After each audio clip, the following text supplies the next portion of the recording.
All right, yeah. Speaking of future MVPs, Purdy is at the top of the MVP race. You're obviously not too Yeah, high on this or on that, yeah. and it wouldn't be the first time. You said the same thing about Jokic when he won his back-to-back MVPs. So how Okay. would Brock? How would how would Brock Purdy, if he ended up getting this MVP, how would this stack up historically against the other MVPs? Would this look stupid? I mean, it'd be an embarrassment, but it's not the Jokic thing. So here's the deal.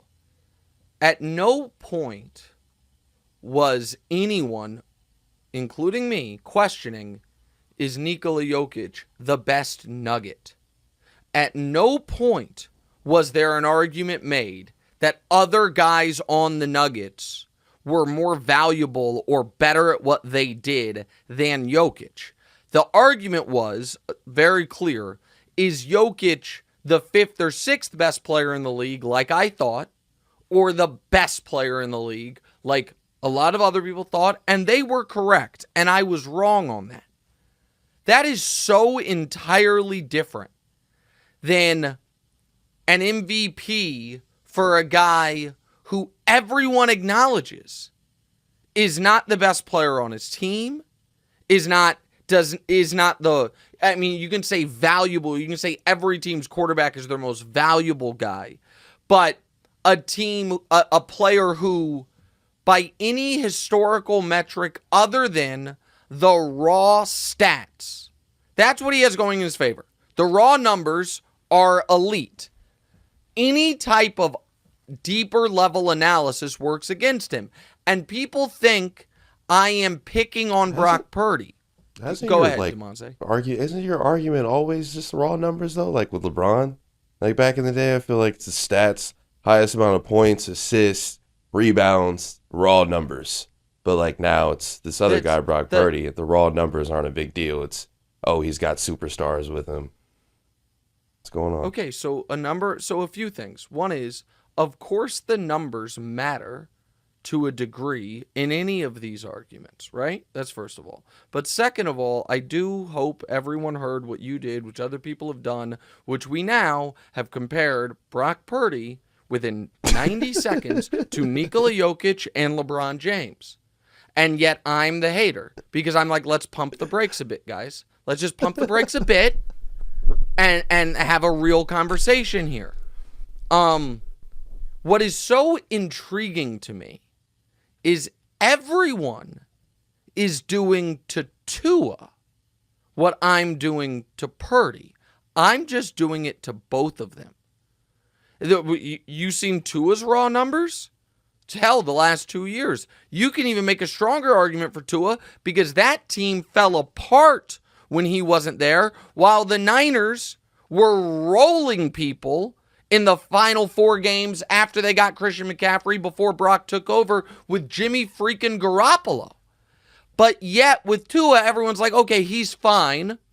Tyreek is amazing. The system is great. And the numbers are inflated. I did this the other day, and I don't think people actually disagree with me. I did it off the air, actually, but I'll do it on the air here, which is and people can say this is unfair or this isn't the point. It is to me, at least in part. So everyone can have their own takes on things. But if right now the league disbanded and everyone was starting a team, and we said, okay, everyone must take a quarterback first. How many of the current quarterbacks, you don't know what the rest of your team's going to look like. Your first piece is your quarterback. How many of the other quarterbacks in football would go off the board before Brock? Now, that doesn't mean all these guys are having better seasons, any of that. But let's just do this thought exercise, okay? So I'll go through a few. Patrick Mahomes, Joe Burrow, Jalen Hurts, Josh Allen, Dak Prescott, Lamar Jackson, Trevor Lawrence. Is the contract incorporated? Nope. We don't have to worry about the contract.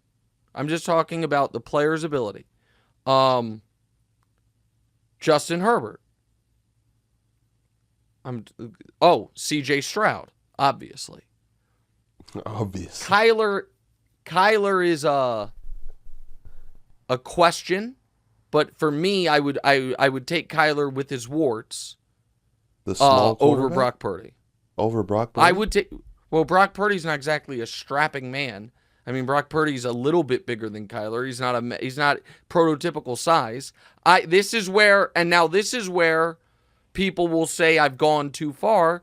If you were again asking me, you get this guy, you don't know what the rest of your team's going to look like, I would take Anthony Richardson because of the upside of it. Now, we've only seen him play a handful of games, but people can say that's crazy. I'm telling you this right now. The Indianapolis Colts, who drafted him 4th overall on draft day, would not have traded the 4th overall pick for Brock Purdy. I guarantee you that.